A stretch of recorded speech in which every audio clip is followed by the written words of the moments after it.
Hello, everybody. I think we're recording. Man, I couldn't see that there for a second.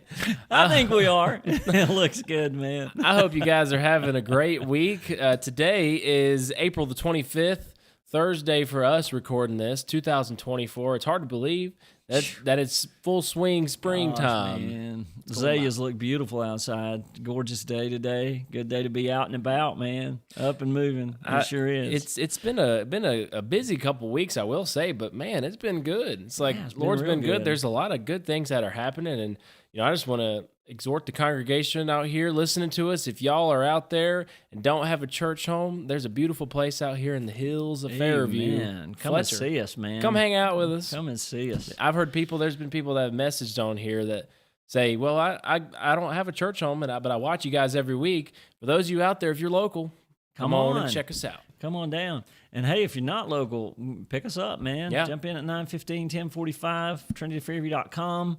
Look for us on YouTube. We're out there on all those media outlets, so we'd be tickled to have you. I tell you, it's a grand family place, and just would be thrilled to have any new family member, because we're part of the same family anyway, Eli. That's right. Part of the family of God. So that's really cool. I was away with some of our family members, on a mission trip to West Virginia this past weekend, and nice. Just had a great time. I'm a little jacked still. Our academy here is running over, so this is just me waxing on, telling you guys, giving you some context for where we minister. Our academy's just blowing up with our preschool, everything here. We're happy about that. It's Teacher Appreciation Week, Eli. Yeah. So heaven, you're talking about homemade cupcakes everywhere and barbecue, and all week long it's been that way, man. So I'm having to up my mileage. That is awesome. I'm walking every day. I'm having to double my mileage this week so that I stay consistent and even. So there's so many good things. I wanted to say this too. There's so many good things. You come to church here on a Wednesday night, and you can't help but notice the family environment that we've got going on. I mean, Sunday morning, we've definitely got the body here. Yes, absolutely. But Wednesday night, I mean, it's throughout the week, those everyday ministries, and it's just really cool to see. Last night we had our, midweek services and the small groups and preteens and Awanas and all that. And man, it's booming. Killing it. Things are happening. People are here, and it's exciting. Just killing it, man. 5th and 6th grade, Awanas, student ministry. We got couple of small groups that meet, and they're not small groups. I kind of hesitated when I said that. They're small groups that are pretty large. So it's really exciting to feel the press in the middle of the week, man. Yeah. Very exciting. When you got 2 years old through 12th grade on your campus, was at a meeting last night with our educational leadership team, preschool and academy. It looks like we might have 250 kids here. Woo! This fall, 3 days a week. 2 days a week we'll have 80. The other 2 days a week we'll have 80. So, man, that's man, a big deal. It's life, man. There's just life here. So Eli's right, man. You're a family, young family. Oh, we do not target anybody. Our senior adults here are probably as active as anybody on the planet. Yeah, and growing, man. I was gonna say too. Today, which is Thursday, on every Thursday, Pastor Steve does a Bible study, and if you want some good biblical wisdom, you go and listen to that. Pick that up on Facebook, or just come and hang out and check us out. Yeah, here at 6:30 he starts. Broadcast it live on Facebook. On our Facebook page, you'll see it, and it's always in the archives. But I'm going to tell you, you talk about a fine teacher. I've said before on this broadcast, I'll say it again. It bears repeating. One of the greatest pastors I've ever known, one of the greatest preachers I've ever known, powerful in the pulpit, deep in the Word, but teaching, my gosh, man. I've taken a lot of classes in a lot of places. Yeah. I hadn't heard anybody better. So if you really want some sound, straight, unabashed biblical teaching, he is your guy. So look him up. His name's Steve Harris. You'll find him.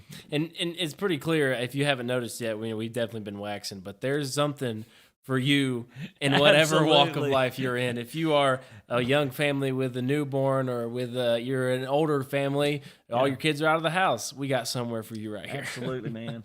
And hey, here we are on Be the Man, yes, with you guys talking about men and marriage, and we've been doing this a little bit over a year now, and I hope we're doing it 10 years. I really do. Yeah. When I first began, I thought, what else are we gonna talk about? What are we really gonna talk about? But the Lord is really week in and week out just giving us some nuggets, and really marriage is like any biblical truth. When you look in the Bible, you ever heard Steve Brown teach? Eli? Oh, yeah. Great guy. Just 15 minutes on the radio, and I can hear his voice. You think about that. At the end, he wanted you to contemplate what the Word said. I heard him say one time that a preacher's task is to find out how to say the same thing 100 different ways. Yeah, and that's biblical themes. The Bible thematically is not as wide as the ocean. It's pretty straight. It's revealing the Father to us. It's talking about Jesus and redemption. And the Bible says it in so many different ways. It holds it like a jewel, that grand theme of the Bible. That's what we're doing with marriage for men, is holding marriage up, the truths of it like a jewel, and we're looking at it from different angles in different ways. Today, I really want to talk about this, Eli. I want to talk about wisdom. I lead a young marriage small group on Wednesday nights, and we had this lesson not too long ago. Man, it just got me thinking that's what we need in marriage, men. We really need wisdom. So Eli is going to read in a minute from Ephesians 5, verses 15 and 16, but our premise comes from Ephesians 5 in the description of the home. Husbands, love your wives as Christ loved the church and gave himself for her. Well, these are the passages, these are the verses that lead us into that job description for husbands and wives. And I think we do well to back up to these and understand that we need to approach everything we've talked about this year, everything the Bible teaches, everything we've experienced. We need to approach it through the lens of a biblical kind of God kind of wisdom that's extra human, Eli. Maybe that's the best way to say it. So if I were to ask you before you read, and I throw this at him, to define wisdom. If I threw out there, what is wisdom to you, Eli? And there's no wrong or right answer. I'm just looking for us to have a dialogue about the nature of wisdom. When we read it in this verse in a minute, what are we really talking about? So if I threw that to you, Eli, and said, tell me a little bit about what you feel wisdom means. You don't have to give a formal definition, but something like that. Yeah, well, the one of the first things that comes to my mind when I think about wisdom is how we look at this podcast and the two of us doing this in very different realms of life. I wouldn't necessarily call myself wise, but I will say that from the perspective that you've got, I've gained wisdom from you, and that wisdom is really just the knowledge and pre-knowledge of experience that you've given to me. And that, I don't know, I think maybe in James where he says, if you ask for it, the Lord will give you wisdom. He'll give it to you. And I think that's powerful, and I think that's exactly what this podcast is about, of the wisdom that you have imparted into me, and not for my gain, for your gain, and not really the wisdom that comes from the world around us, but what comes from the book here, from the Bible. True. Yeah. The wisdom is not our own, and it doesn't, just the fact that I might, we might not know anything that we're talking about. It's about the Bible. The Bible's where we get our knowledge. To share some real knowledge. Right. The wisdom and knowledge. Some reliable knowledge. Yeah. And I pray every day. I mentioned this to the students last night. I pray every day, Lord, just let me get it out of the way and let you shine through, because I don't know much, but the Lord does, and if He speaks through me, then that's where the real wisdom comes from. Oh man, that's really good, Eli. So we've thrown a couple words out that they go together, and that's knowledge and wisdom. They go together in this. And you gave a perfect illustration for me to set the table to speak about this a little bit. Those two words are closely tied, but not quite the same. Does that make sense? Right. So we have knowledge. And we want biblical knowledge. We want sound, true knowledge. Right. We want to have right knowledge. We surely do. But you can have right knowledge and make wrong decisions or do the wrong thing even with right knowledge. So I think wisdom comes on the heels of knowledge in that it's the right application of that knowledge. How do I put it into practice? So you just illustrated that beautifully. Every night before I stand up to teach the students, I say, Lord, I don't know anything. There's knowledge, okay? There's knowledge. That is a piece of knowledge that, Father, without you, I'm in a bind.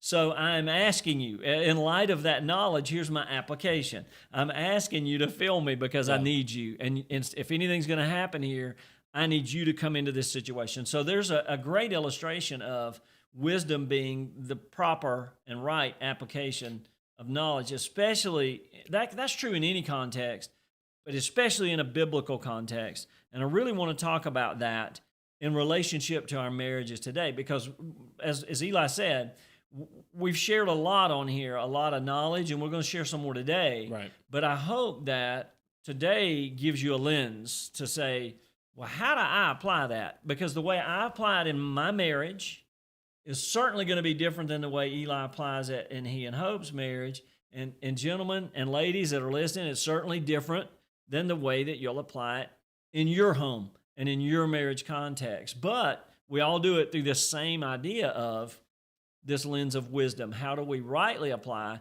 this truth that's the same for all of us? How do we rightly apply that under the leadership of the Holy Spirit? We ask him for wisdom. Father, how do I apply what I know to be?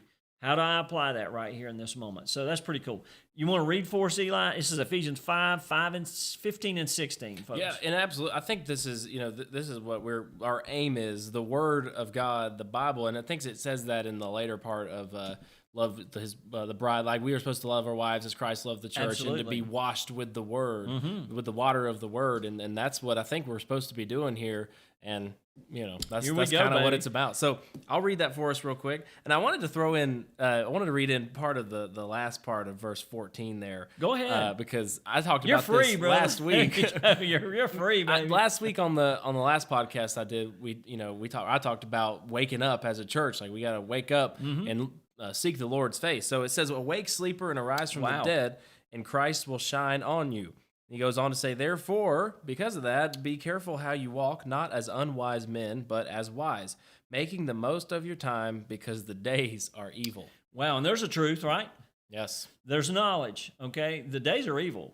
The context of our life, this is Paul writing a long time ago, that the days are evil. They were evil then, they're evil now. So that's a truth. That's knowledge that you have. You look back, somebody tells you that the Bible is not applicable or relevant. It is. Look at that right there. I promise you. So there's a truth. And in light of that, how do we apply that day in and day out? So I love these two verses as they run in again to the teaching on husbands and wives. And if you back up even further, Eli, I'll run you into this teaching on wisdom a little bit. All of Ephesians 5 talk about the Christian walk, about the Christian life. That's really what it's talking about. And Paul gives us 3 admonitions. That's how I know he's a Baptist. I know that's I know he's a Baptist preacher because he gives us 3 really clear points here. If you're looking to preach this, you can preach this chapter and by looking at the 3 times Paul says walk, and he's talking about the Christian life. So he starts out saying walk in love, okay? That's Christian life. Here's the fact. Here's what I want you to do. I want you to walk in love. The second thing he gives them is this, walk in light. If you drop down a little bit, I think it's about maybe 6 or 7, verse 6 or 7. Walk in light. Okay, why? Because here's some knowledge. We're not children of the dark any longer. Okay, darkness doesn't dwell within us. That's not who we belong to, and that's not who we are. So we should walk in light of that truth. Here's how we apply it. We need to walk in the light that we have. And then he says, walk in wisdom. Okay? So there's the 3 walks that he gives us, and he runs us into wisdom. No accident that teaching on the home and marriage flows in the midst of that context of walk wisely. So that's why I'm here today, is saying that Paul gives us the entirety of the teaching on the home underneath this heading of you better go at it with wisdom, okay? Apply knowledge that I give you in the right way, wisely. I love what he says in the New King James and the King James. He says, walk circumspectly, not as fools, but wise. What did we say in the NASB? Let's see if that puts us some more light on this too. He just says, be careful how you walk, not as unwise, but as perfect. Wise. So there it is. Be careful. All right. Here's his application of knowledge for you guys. All right. You want to know something that's wise in your marriage? You want to know how to posture yourself in your marriage? Be careful. All right. Don't rush into things. Don't be flippant about things. Don't just gloss over things. Don't assume things. Don't walk circumspectly. All right. Rather cautiously is a good way to think about it. Walk carefully is perfect. I love that rendering because it really captures the essence of that word circumspectly. And he says, hey, let me give you the understanding of the opposite of that, okay? Walk carefully. That's the wise thing to do. What's not the wise? Hey, don't be foolish, man. Don't act a fool in your marriage relationship, and don't run off and don't at the mouth and run off at the mind and all these other things. Don't react. Just be cautious. Take a breath, take a moment, and come at this from a wise perspective. And I think that's true in life as a whole. I would benefit the more often if I would just breathe a minute and be a little cautious about what I was getting into, how much easier my life would be. And I think in marriage, sometimes the meter is full, brother. Sometimes the pressure's on. Sometimes life is running full board. You got more to do than you're ever going to get done. And the person that you usually take that out on, guys, I'm just getting practical with you. When it gets hard at work, when it gets hard in your friendships, when your sports teams aren't winning. I mean, hey, when your March Madness just finished up a little, when your bracket gets busted, and that was disappointing. I mean, all of that stuff is happening in your life. All of a sudden, a bill comes due, the plumbing system blows up, the car breaks down, you got to get the transmission fixed, your emergency fund is going down, down, down, down, down. I'm going to tell you, you'll be good to everybody else. If you're not careful, the first person you're going to be flippant with and take that out on is your wife. So here's my word of wisdom. Be cautious how you approach your wife in every life circumstance. Now, I'm going to flip it on the other end, Eli. I feel like that was almost my preacher voice. Dude, Ooh. that was a word, brother. Let me That's flip good. it on the other end. There are times when things are good. Hey, your emergency fund's met, and all of a sudden you're saving. Hey, we can have 2 emergencies, and we're good. My kids, I got 2 of my youngins graduated from NC State just recently, and you talk about a March Madness and an ACC tournament to remember for them. Dude. Oh, my gosh, they had the time of their life. So everything was up, nothing bad happening in their world, even when times are good. Now, here's what you'll do. You'll still get a little flippant at home. When things are really good, all of a sudden you're not as careful. You're not as intentional. You're not as engaged. You're not on the same level. So, guys, you got to watch both ends and the middle. This teaching is for every day, no matter what the temperature of it is. Walk circumspectly in the Christian life. And he directly applies that to us in marriage. So, Eli, if I say be careful how you handle, and that's not a good choice of words. I'm a vocabulary guy. So let me back up. Be careful how you approach or how you treat hope.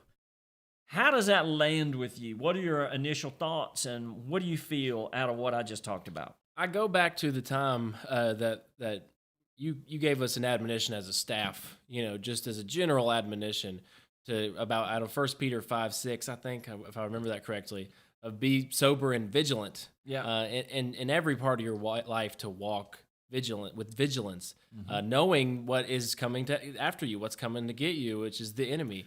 Absolutely. And I think back about that, just in everyday life, that always resonates with me. So I appreciate that conventional wisdom. But whenever I'm thinking about it in the context of marriage, I think it's a very, very same thing of, man, that's a word to just slow down for a minute and think about it. And I think in the world that we live in, we just lead really, really busy lives. Agreed. And very distracted lives. And again, I alluded this last night to the students of guys, you guys you're distracted. There's a lot of things that are coming at you at once. And the best thing you can do is slow down for a minute. And that's, I think, at least in my life, I found the best way that I can be vigilant, the best way I can be careful is if I don't go 100 miles an hour in one direction. Pace. And just slow down what for you're a minute. doing. And think through what I'm doing. And even, I will speak to the students a little bit, or to single guys out there, people in a dating relationship. You got to be careful, really, especially careful in those dating days. I do a lot of pre-marriage counseling with a lot of couples. I've done it a lot over the years. There's one question I will often ask, not every time, but I'll often ask. I'll say, tell me what your greatest struggle is. Whether you've been dating 6 months and you're planning to get married, or whether you've been dating 6 years and you plan to get married, what is your biggest struggle? And you know what couples will say quite often? Physical temptation, Pastor, is a bit. So you've got to be careful even in how you date. Suppose you're not engaged. Suppose you're not sure yet of that this is the person. Maybe you're just dating and trying to feel your way, and you're praying through what the Lord has for the two of you. You got to be extra vigilant. You got to be extra careful in how you approach those dating relationships, because I heard it said a long time ago, and it was well said, guys, that lady you're dating, if she's not your wife, she's somebody's. So you be careful how you're treating her, because if it's not supposed to be you and her, you do not need to leave her the worse for you being in her life. You need to respect what the Lord's plan for her life is, even in that moment as you're trying to figure out if the Lord's plan is for the two of you to be together. So this caution, this thinking, engaging your brain, okay, a little bit before you act, goes a long way. I think that's one of the most wonderful piece of wisdom I've ever got is let something sit on your mind a minute. Let it cross your mind a few times before it ever crosses your lips, okay? So just think about it. Make sure that you're at a good pace, as Eli said. Your dating pace doesn't... And, I'm gray-haired, guys, so it's been a long time, obviously, since I've been in the dating realm. But I'm going to tell you, physical temptation is just the same as it ever has been. I think the only difference today is, people have expectations when they're dating today that, you've been out 5 times or 10 times and nothing? I mean, come on. When you've been out that long together, something. So I think there's some kind of vocalized, maybe they're vocalized more today to pressure folks into thinking, well, if you don't test that out, how do you really know, So I'm telling you guys, in every aspect, the pace of your relationship needs to be really slow.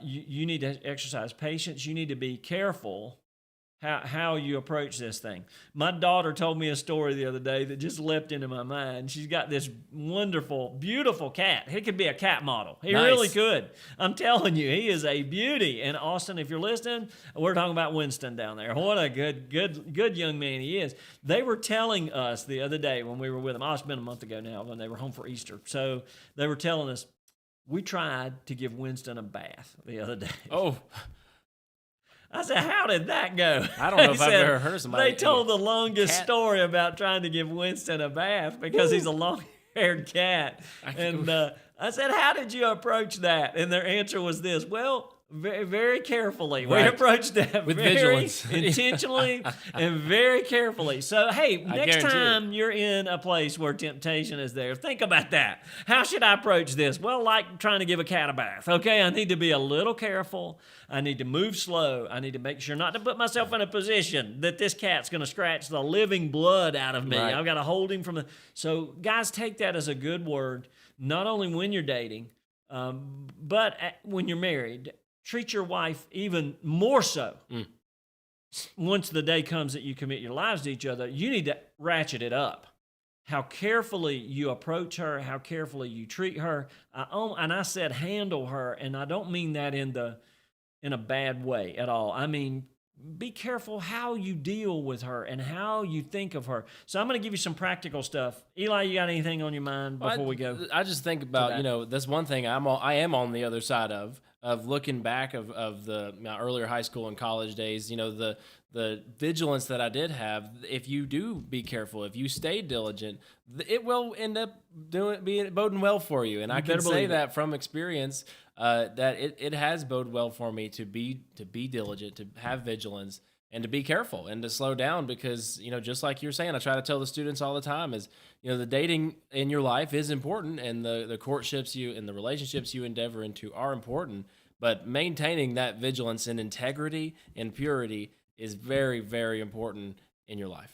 Absolutely, man. So I'm going to the practical here. We're gonna give you 2 or 3 things to think about to frame this care, because I think we've set the table well. We've given you knowledge, and now I'm going to challenge you. Here's some ways, all right? Here's some application. Here's some wisdom in your life, okay? Some ways you can apply it. We've given a little of both thus far, but I'm going to give you 3 that you can write down. You can do whatever you want to do with them, however you remember.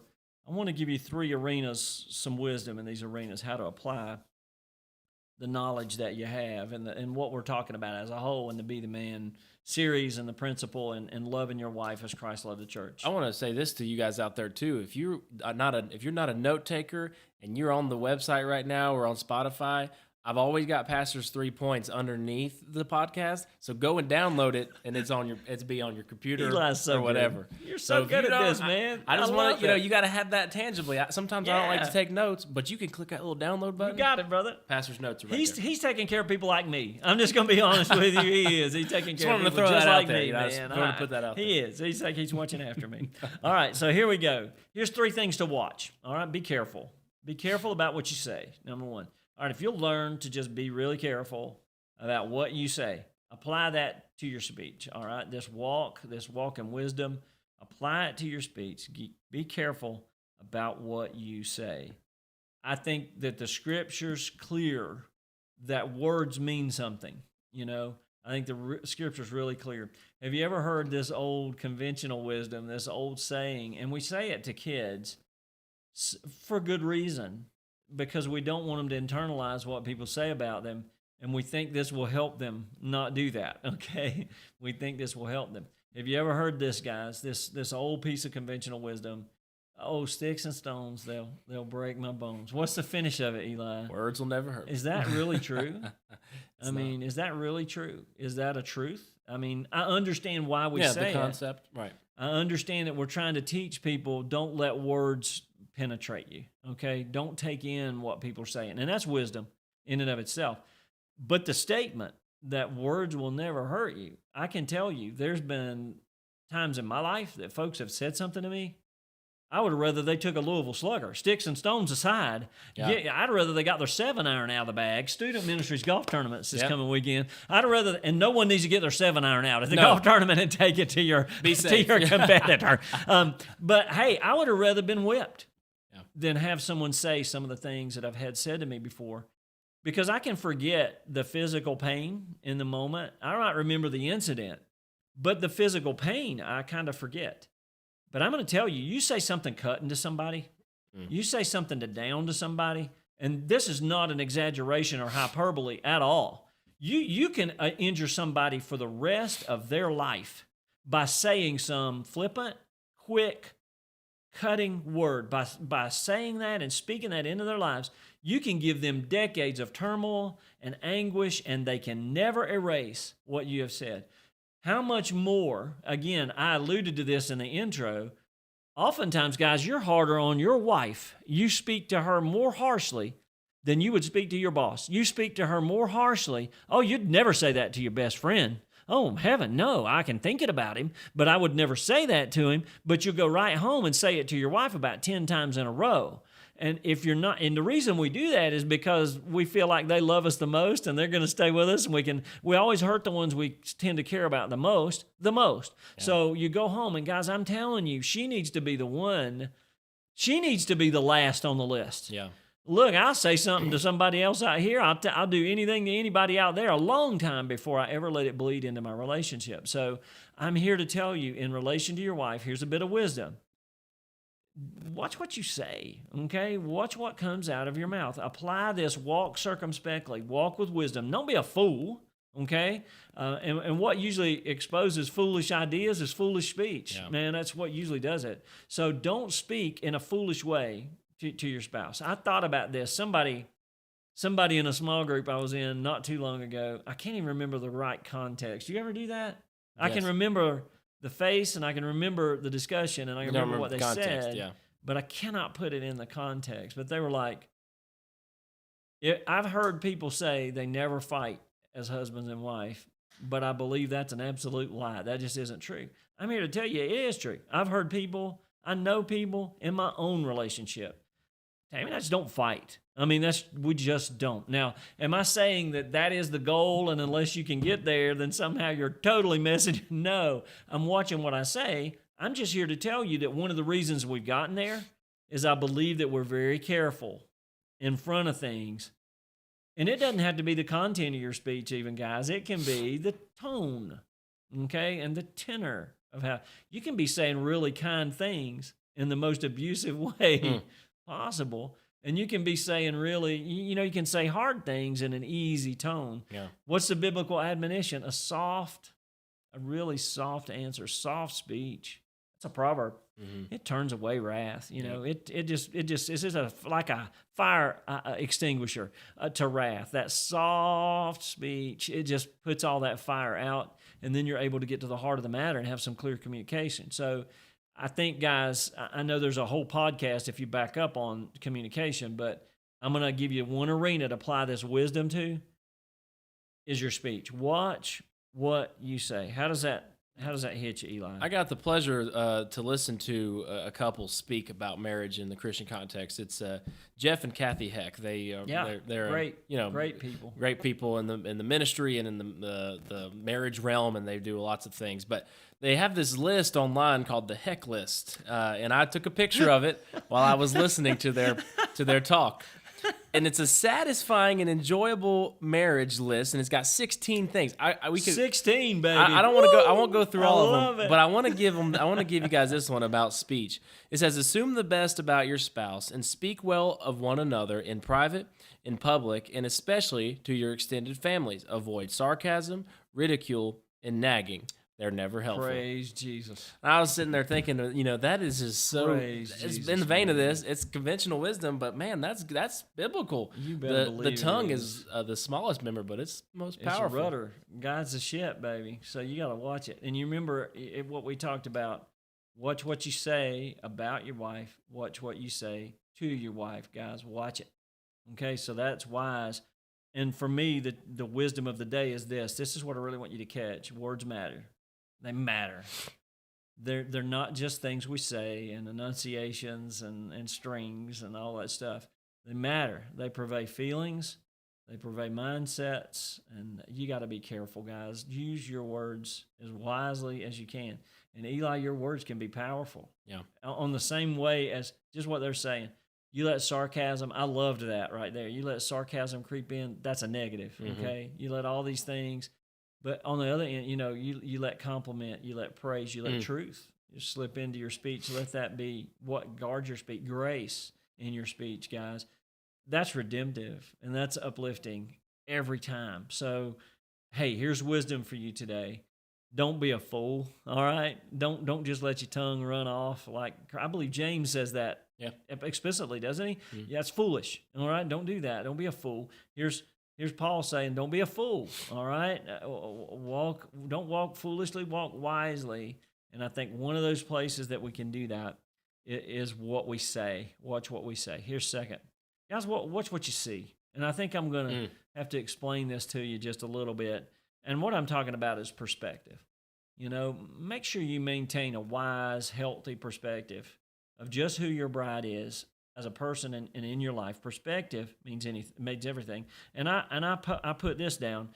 I'm almost saying this: words matter, but under this watch what you see, I'm really saying thoughts matter.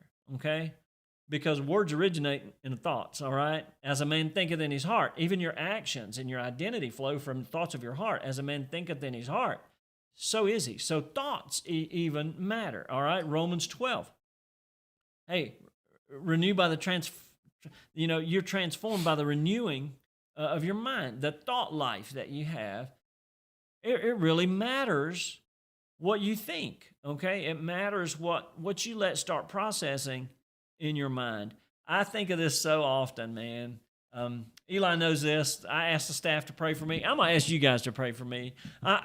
Sleep is something in the last, it seemed like 2 decades of my life that has just fled from me. There are times when I do okay, and there's times when I just don't sleep at all. So as a result, I'm usually up watching Perry Mason or something, just trying to disengage my mind. I pray a lot. If I'm up, I start praying for folks. I read a little bit, and I just try to do other things. I've tried about everything in the world to quiet my mind. So as a result, sometimes I'm watching Perry Mason. These commercials come on. The other night, one came on for Wendy's drive-thru. Their drive-thru's open late, is what they say, late night, And you're sitting there, and what are they trying to do? All right? Trying to get you to go to Wendy's. They get me thinking, all right? I'm sitting there. I wasn't even hungry. But here's this image of this double with cheese and stuff dripping off the side, and your mind starts going, wow, yeah, that'd be pretty good, but it is midnight, Oh, we're open to 1 a.m. Oh, they're open to 1 a.m. So all of a sudden, here you go, your thoughts, and you weren't hungry, but now all of a sudden, gosh, I could eat something. And if you're not really careful, you're in the car heading up to Black Mountain to get the late night drive-thru. So you have to watch what you think, because thoughts matter, because they give birth to actions. All right. So be careful what you think. All right. In relationship to your wife, be careful what you're supposing. Don't jump to conclusions. Don't jump to conclusions. The enemy's going to make stuff look like there's a problem. He's going to make stuff look like, oh my gosh, what's she doing? She's trying to take advantage. Or is she spending? I mean, all of this is going to happen. When nothing's going on, the enemy's going to start implanting thoughts in your mind and your spirit. And I'm going to tell you, my flesh doesn't need a whole lot of help. The enemy is good at his job, but I'm pretty good at ruining my own self by letting my thinking run away. So here's what I'm saying, Eli. Be careful the thoughts you even think, all right? It's wise to get inside your head and say, what perspective? So here's an exercise. I think daily, you ought to just think about your wife a little bit and say, wow, what does she really mean to me in my life? What's the most beautiful thing about her to me? What is it that attracts me so much to her? Just if you start thinking that way, it changes the entire perspective of your relationship. When you start thinking, gosh, I wonder how much money she spent today. Or gosh, I wonder where she's been. She's 30 minutes late. I wonder what in the world's going on. Just start thinking like that, okay? Oh, I wonder what she meant by that look. Okay, now wait a minute. Something got to be up. Now, I mean, just go ahead and let your thoughts go to places like that, and you watch how detrimental that is to your relationship. It is wise to control and temper your thoughts under the leadership of the Holy Spirit. For the thought life is where the enemy works most powerfully, I promise you. And I'm going to go a step further, okay? Watch how you think about other women that are around you in the workplace. And I'm not talking about even lustful, okay? I'm not. Now, that's certainly, yes, a part of this. But I'm going to tell you, I'm going to go back to my marriage counseling. I'm going to go back to own experience, all this stuff. You know, if you're not careful, I hear this out of people's mouths sometime in marriage counseling. Well, if my wife were like his wife, oh, we'd be just fine.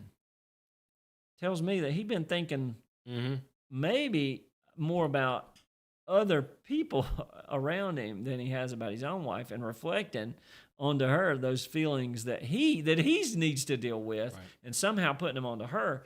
And if you begin to look and think, and man, it would be nice if my wife did that. Now, watch where that leads you.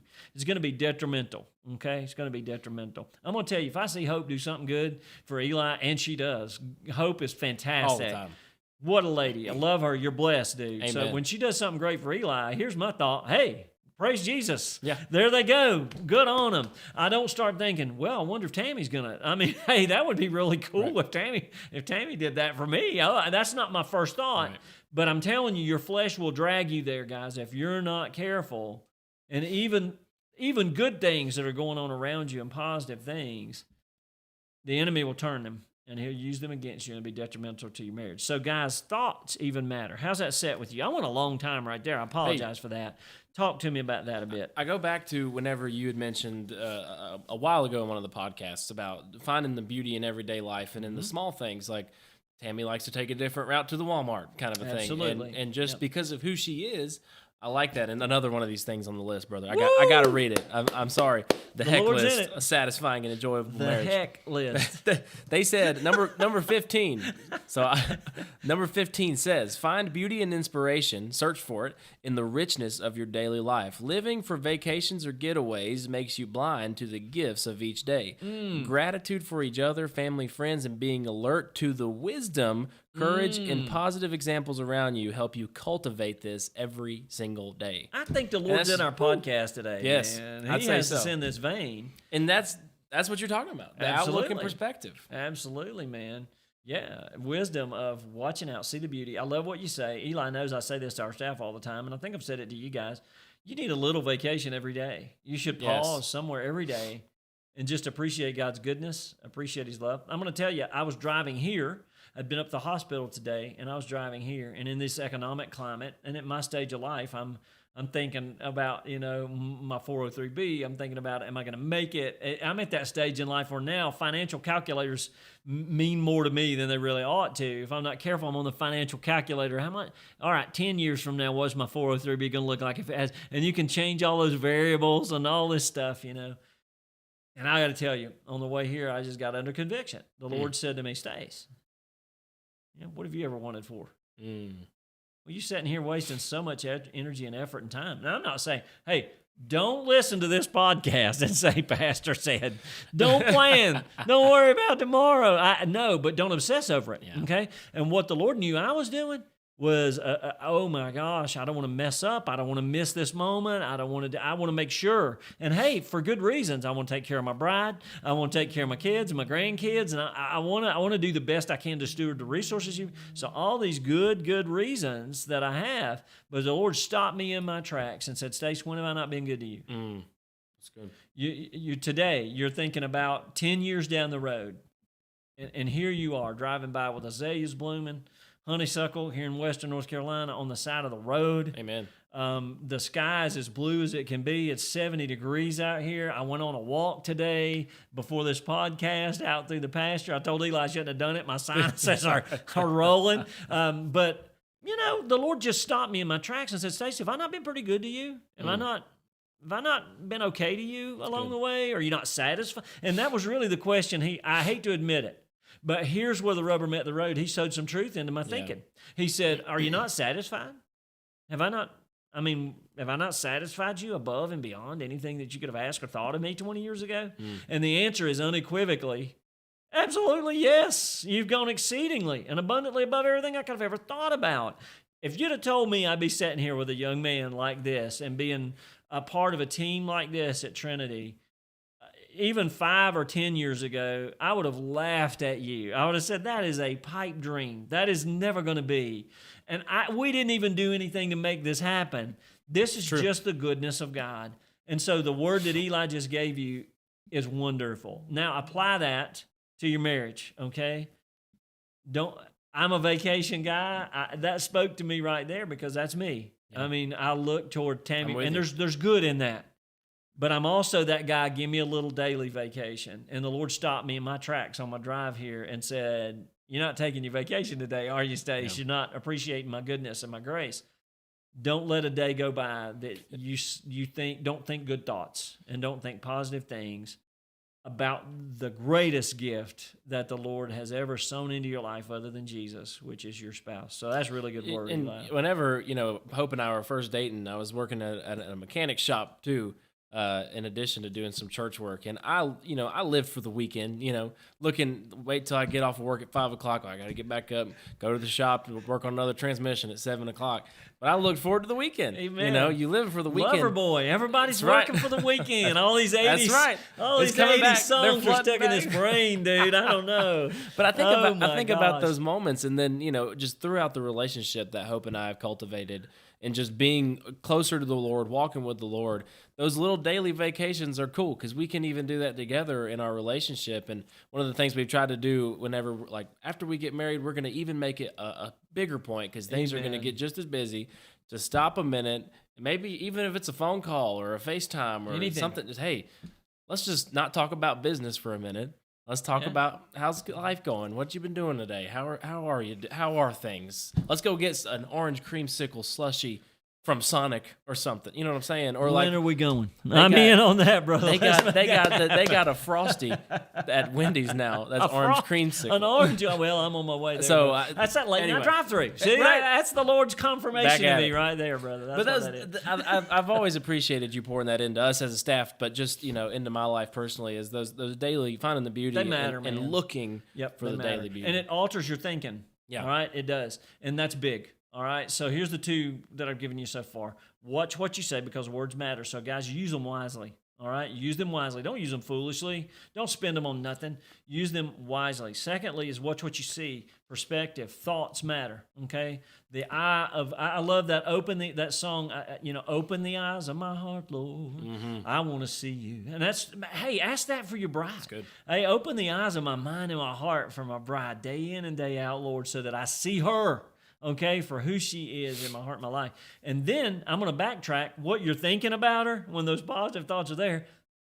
Hey, here's a little piece for you. Say it. All right, throw it out there. Use that thought wisely. Lastly, and I won't spend as much time on this, I don't think. We might. I don't know. We'll see. Watch what you sow. Okay, here is a grand spiritual principle, guys.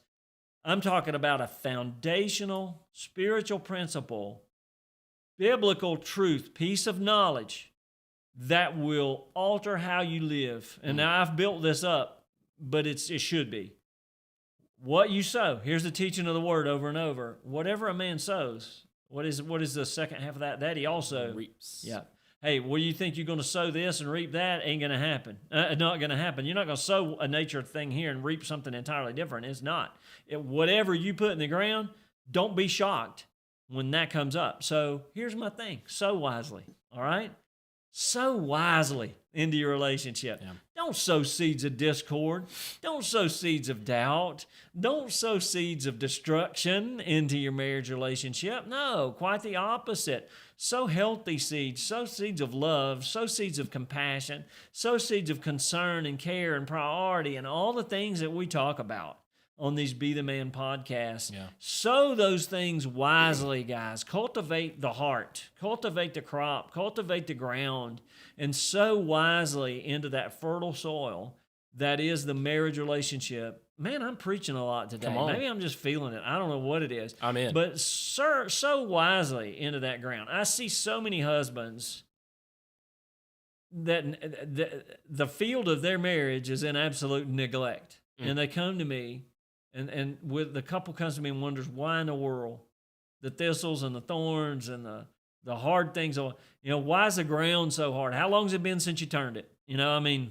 Really. Well, I sow, but it doesn't seem. Have you turned the ground? Have you prepared the soil? Are you sowing wisely? My granddad was a master gardener, and everybody in his generation had to be. Because I'm going to tell you, if they were going to live and eat, they had to have a garden because they didn't have enough resources. It wasn't like me, man.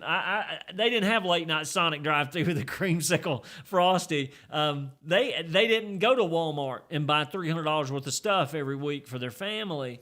A large portion of what they ate came from the work of their hands in that garden. So they had to be really, really good. It was their life and their sustenance. And I lived above him for 20 years of my life, and I'm telling you, day in and day out, he was out there cultivating that crop.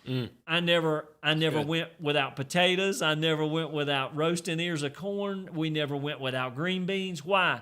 Because he was out there planting and sowing, and I'm going to tell you, you can get green beans, and I get them at Walmart all the time, and I love them, but they ain't much like the green beans I used to get from Granddad's garden. I hope that he's up in glory somewhere tending a garden that when I get there, I'm going to eat some of those green beans that he grew. And guys, you ought to pay that much attention to the garden of your relationship. And you ought to till it. You ought to work it. You ought to prioritize it. You ought to pray for rain on it. I mean, I can remember Granddad saying, we ain't going to have no roasting ears if it don't rain, son. I can remember him saying, hey, I've done all I can do. I need the rain. Sometimes you're there in a relationship. Sometimes I have husbands and wives alike come to me and say, look, I'm doing all I can do. I don't know what else to do. I'm sowing. I'm trying these principles. I'm giving it my best shot. I'm doing everything I can do. Sometimes all you can do is pray and say, Lord, let it rain. All right? Let it rain on what I've got. I'm doing all I can do. I'm doing all I know to do.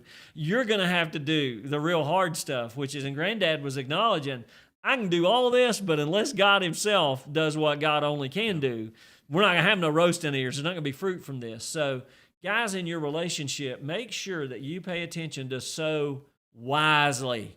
Wisely. I'm going to give you another illustration. We got a pasture down below our house. I tried to grow grass in his pasture for like 5 or 6 years, man.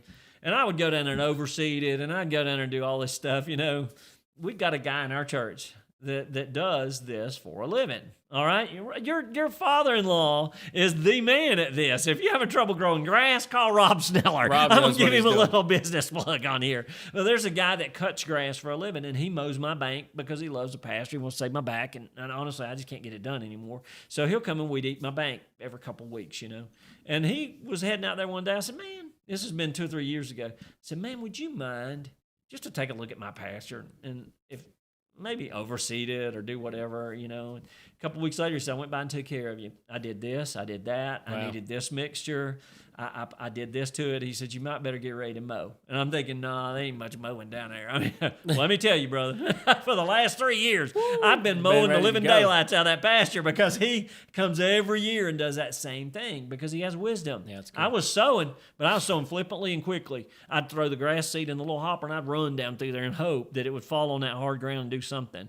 But he didn't go that route. He did it wisely, intentionally. So guys, sow into your marriage relationship. That was too much preaching. That was 2 illustrations. That's great. Oh my gosh. So Eli, you tell me what you think about that. Let me throw in a third illustration. I think about we've been doing in the vein of wellness, the fitness realm, 40 days of fitness. We did that a couple different times. Another one coming up too. Eli and I got to get some dates out for you. We do. We got to get it going. And I think about that too. What you put into your body is what you get out. I mean, watch it. Isn't that right? Making sure you're diligent in what you're doing. And I think about the realm of exercise too. Tammy over at the Hugh. I need to get over there. I'll tell you, I kissed her on the mouth before she left to go work out to come down here. So here you go, brother. There she is. By doing those things, she is getting the physical fitness. If I go out and run, if I go out and work out, if I exercise, if I, like you doing, go out and take a walk before you do the podcast, that's the kind of thing that you're cultivating. You're expecting good to come out of it. And I think that's the same thing. I mean, it's the exact same thing with your marriage and with your relationships. What you put in, what you're going to get out, and you sow it in. Eli just was thinking that same thought. So can't think that it's going to be any better said than that right there. Guys, don't be surprised. This spiritual principle, it applies in every aspect of life, okay? It does. It's knowledge. It's truth.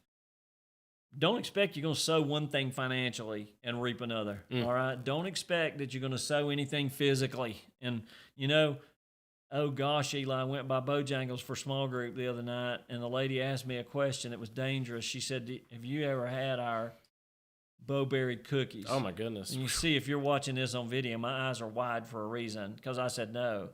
And man alive, I have to watch it, dude. It's out there all the time. And I don't need to think. She gave me a dozen of those to bring to small group. She said, you never had one? I said, no. And there was a guy's voice in the back. He said, preacher, if you eat one of those on the way to church, there ain't none of them going to make it. So I didn't. I had to be really careful how I did that, okay? So nevertheless, I can't eat a dozen Bo-berry cookies every day and expect that I'm going to be losing weight. Jump on the scale and go, gosh, wonder what in the world, I can't lose weight. I don't understand what's happening.